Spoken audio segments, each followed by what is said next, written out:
गरुड़ पुराण। पहला अध्याय। भगवान विष्णु तथा गरुड़ के बीच संवाद एवं पापी मनुष्यों की इस लोक तथा परलोक में होने वाली दुर्गति का वर्णन तथा दश गात्र के पिंडदान से यातना देह का निर्माण कैसे होता है। धर्म ही जिसका सुदृढ़ मूल है, वेद जिसका स्कंध तना है, पुराण रूपी शाखाओं से जो समृद्ध है, यज्ञ जिसका पुष्प है और मोक्ष जिसका फल है, ऐसे भगवान मधुसूदन रूपी पादप जैसे वृक्ष सबको आश्रय देता है, वैसे ही भगवान भी अपने चरणारविंद में आश्रय देकर सबकी रक्षा करते हैं। इसीलिए भगवान मधुसूदन को यहां पादप वृक्ष की उपमा दी गई है। कल्प वृक्ष की जय हो। देव क्षेत्र नैमिषारण्य में स्वर्गलोक की प्राप्ति की कामना से शौनकादि ऋषियों ने एक बार सहस्त्र वर्ष में पूर्ण होने वाला यज्ञ प्रारंभ किया। एक समय प्रातःकाल के हवनादि कृत्यों का संपादन करके उन सभी मुनियों ने सत्कार किए। गए आसनासीन सूतजी महाराज से आदरपूर्वक यह पूछा। ऋषय ऊंचू। ऋषियों ने कहा, हे सूतजी महाराज, आपने सुख देने वाले देव मार्ग का सम्यक निरूपण किया है। इस समय हम लोग भयावह यम मार्ग के विषय में सुनना चाहते हैं। आप सांसारिक दुखों को और उस क्लेश के विनाशक साधन को तथा इस लोक और परलोक के क्लेशों को यथावत वर्णन कर में समर्थ है, अतः उसका वर्णन कीजिए। सूत उवाच। सूतजी बोले, हे मुनियों, आप लोग सुने। मैं अत्यंत दुर्गम यम मार्ग के विषय में कहता हूं, जो पुण्यात्मा जनों के लिए सुखद और पापियों के लिए दुखद है। गरुड़ जी के पूछने पर भगवान विष्णु ने उनसे जैसा कुछ कहा था, मैं उसी प्रकार आप लोगों के संदेह की निवृत्ति के लिए कहूंगा। किसी समय वैकुंठ में सुखपूर्वक विराजमान परम गुरु श्रीहरि से विनता पुत्र गरुड़ जी ने विनय से झुककर पूछा। गरुड़ उवाच। गरुड़ जी ने कहा, हे देव, आपने भक्ति मार्ग का अनेक प्रकार से मेरे समक्ष वर्णन किया है और भक्तों को प्राप्त होने वाली उत्तम गति के विषय में भी कहा है। अब हम भयंकर यम मार्ग के विषय में सुनना चाहते हैं। हमने सुना है कि आपकी भक्ति से विमुख प्राणी वहीं नरक में जाते हैं। भगवान का नाम सुगमता पूर्वक लिया जा सकता है। जिह्वा प्राणी के अपने वश में है तो भी लोग नरक में जाते हैं। ऐसे अधम मनुष्यों को बार बार धिक्कार है।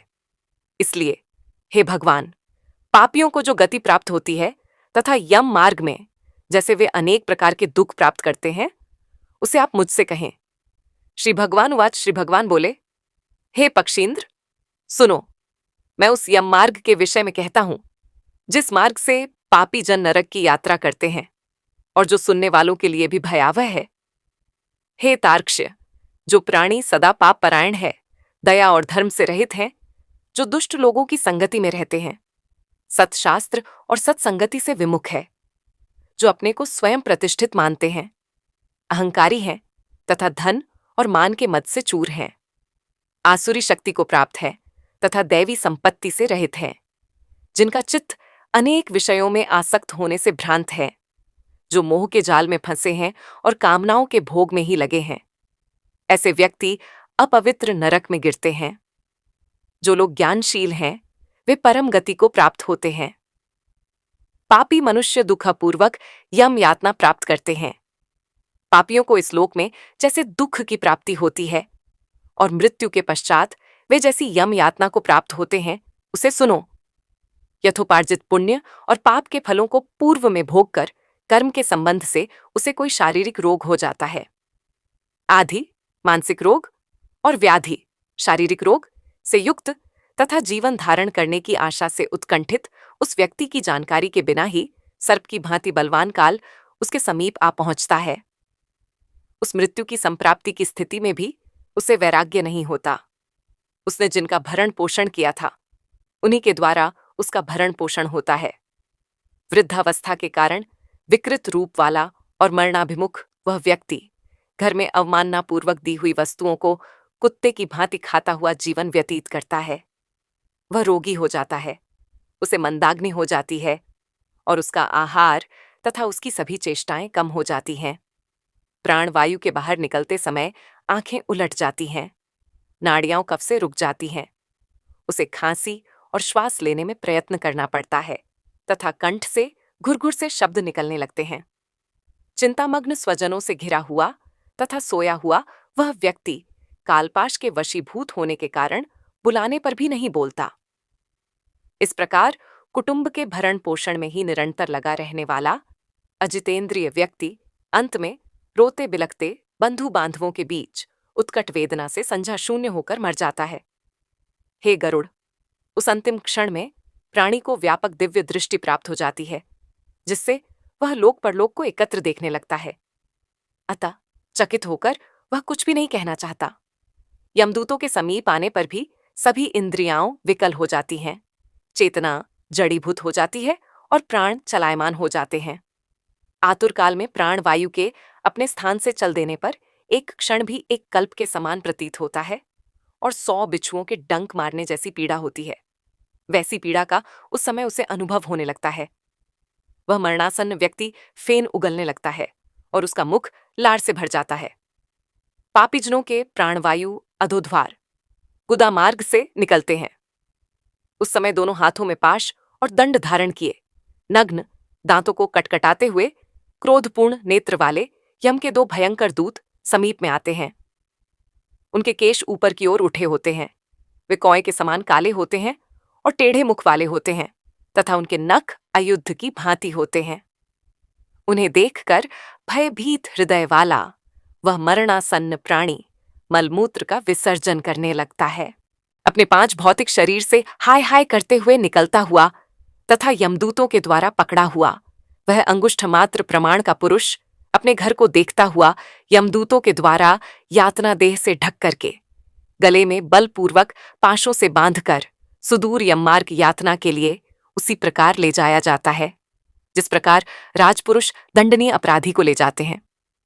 इस प्रकार ले जाए जाते हुए उस जीव को यम के दूत तर्जना करके डराते हैं और नरकों के तीव्र भय का पुण्य वर्णन करते हैं, सुनाते हैं। यमदूत कहते हैं, रे दुष्ट, शीघ्र चल, तुम यमलोक जाओगे।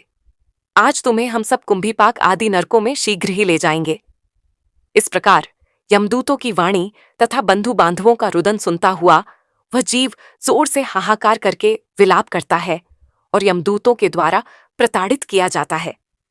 यमदूतों की तर्जनाओं से उसका हृदय विदीर्ण हो जाता है, वह कांपने लगता है। रास्ते में कुत्ते काटते हैं और अपने पापों का स्मरण करता हुआ वह पीड़ित जीव यम मार्ग में चलता है। भूख और प्यास से पीड़ित होकर सूर्य, दावाग्नि एवं वायु के झोंकों से संतृप्त होते हुए और यमदूतों के द्वारा पीठ पर कोड़े से पीटे जाते हुए उस जीव को तपी हुई बालुका से पूर्ण तथा विश्राम रहित और जल रहित मार्ग पर असमर्थ होते हुए भी बड़ी कठिनाई से चलना पड़ता है। थककर जगह जगह गिरता और मूर्छित होता हुआ वह पुण्य उठकर पापी जनों की भांति अंधकार पूर्ण यमलोक में ले जाया जाता है। 2 अथवा 3 मुहूर्त में वह मनुष्य वहां पहुंचाया जाता है और यमदूत उसे घोर नरक यातनाओं को दिखाते हैं।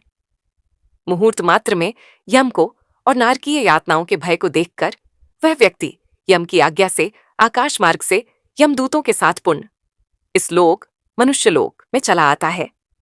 मनुष्यलोक में आकर अबादि वासना से बद्ध वह जीव देह में प्रविष्ट होने की इच्छा रखता है, किंतु यमदूतों द्वारा पकड़कर पाश में बांध दिए जाने से भूख और प्यास से अत्यंत पीड़ित होकर रोता है। हे तार्क्ष्य, वह पातकी प्राणी पुत्रों से दिए हुए पिंड तथा आतुर काल में दिए हुए दान को प्राप्त करता है तो भी उस नास्तिक को तृप्ति नहीं होती। पुत्रादि के द्वारा पापियों के उद्देश्य से किए गए श्राद्ध, दान तथा जलांजलि उनके पास ठहरती नहीं। अतः पिंडदान का भोग करने पर भी वे क्षुधा से व्याकुल होकर यम मार्ग में जाते हैं। जिनका पिंडदान नहीं होता वे प्रेत रूप में होकर कल्प पर्यंत निर्जन वन में दुखी होकर भ्रमण करते रहते हैं। सैकड़ों करोड़ कल्प बीत जाने पर भी बिना भोग किए कर्मफल का नाश नहीं होता और जब तक वह पापी जीव यातनाओं का भोग नहीं कर लेता तब तक उसे मनुष्य शरीर भी प्राप्त नहीं होता। हे पक्षी, इसीलिए पुत्र को चाहिए कि वह 10 दिनों तक प्रतिदिन पिंडदान करे। हे पक्षी श्रेष्ठ, वे पिंड प्रतिदिन 4 भागों में विभक्त होते हैं।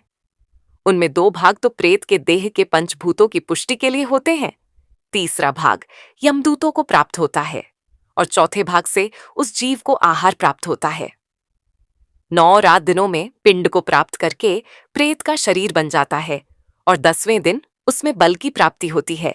हे खग, मृत व्यक्ति के देह के जल जाने पर पिंड के द्वारा पुण्य, एक हाथ लंबा शरीर प्राप्त होता है, जिसके द्वारा वह प्राणी यमलोक के रास्ते में शुभ और अशुभ कर्मों के फल को भोगता है। पहले दिन जो पिंड दिया जाता है उसे उसका सिर बनता है, दूसरे दिन के पिंड से ग्रीवा, गर्दन और स्कंध कंधे तथा तीसरे पिंड से हृदय बनता है। चौथे पिंड से पृष्ठभाग, पीठ, पांचवें से नाभि, छठे तथा सातवें पिंड से क्रमशः कटी, कमर और गुह्यांग उत्पन्न होते हैं। आठवें पिंड से ऊरु, जांघें और नवें पिंड से जानू, घुटने तथा पैर बनते हैं। इस प्रकार 9 पिंडों से देह को प्राप्त करके 10वें पिंड से उसकी क्षुधा और तृषा, भूख प्यास, ये दोनों जागृत होती हैं। इस पिंडज शरीर को प्राप्त करके भूख और प्यास से पीड़ित जीव 11वें तथा 12वें 2 दिन भोजन करता है। 13वें दिन यमदूतों के द्वारा बंदर की तरह बंधा हुआ वह प्राणी अकेला उस यम मार्ग में जाता है। हे खग, मार्ग में मिलने वाली वैतरणी को छोड़कर यमलोक के मार्ग की दूरी का प्रमाण 86,000 योजन है। वह प्रेत प्रतिदिन रात दिन में 247 योजन चलता है। मार्ग में आए हुए इन 16 पुरों नगर को पार करके पातकी व्यक्ति धर्मराज के भवन में जाता है। 1 सौम्यपुर, 2 सौरिपुर, 3 नगेंद्र भवन, 4 गंधर्वपुर, 5 शैलागम, 6 क्रौंचपुर, 7 क्रूरपुर, 8 विचित्र भवन, 9 बहवापतपुर, 10 दुखदपुर, 11 नानाक्रंदपुर, 12 सुतप्त भवन, 13 रौद्रपुर, 14 पयोवर्षणपुर, 15 शीताढ़्यपुर तथा 16 बहुभीतिपुर को पार करके इनके आगे यमपुरी में धर्मराज का भवन स्थित है। यमराज के दूतों के पाशों से बंधा हुआ पापी जीव रास्ते भर हाहाकार करता, रोता हुआ अपने घर को छोड़ करके यमपुरी को जाता है। इस प्रकार गरुड़ पुराण के अंतर्गत सारोद्धार में पापियों के इस लोक तथा परलोक के दुख का निरूपण नामक पहला अध्याय पूर्ण हुआ।